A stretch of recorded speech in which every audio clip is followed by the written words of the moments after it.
மார்கழி ஏகாதசி, மார்கழி ஏகாட்சி என்பது இந்து சமயத்தில் மிகவும் புனிதமான மற்றும் முக்கியமான ஏகாதசிகளில் ஒன்றாக கருதப்படுகிறது.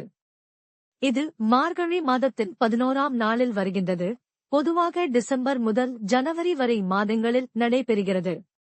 மார்கழி என்பது மிகவும் ஆன்மீகமான மாதமாகவும், அதில் ஏகாதசி நிகழ்வும் மிகப்பெரிய ஆன்மீக பண்டிகையாகும். மார்கழி ஏகாதசி சிறப்பு வழிபாடு. காலை பூஜை. மார்கழி ஏகாதசியில் காலை நேரத்தில் வழிபாடு செய்ய முக்கியமாக கருதப்படுகிறது. காலையில் துளசி தம்மாளுடன் பகவானை வழிபடுதல், சிறப்பு தியானம் மற்றும் வேத ஞானம் படித்தல் உதவியாக இருக்கின்றன. இந்த நாளில் பகவான் விஷ்ணுவின் 1008 நாம மந்திரத்தை ஜபம் செய்வதும் அதிக ஆன்மீக பலனை தரும் என்று கூறப்படுகிறது. மார்கழி ஏகாதசியில் பக்தர்கள் பசும்பொன் கொடுத்து பசும்பொன் வழிபாட்டை செய்வது மிக புனிதமானது.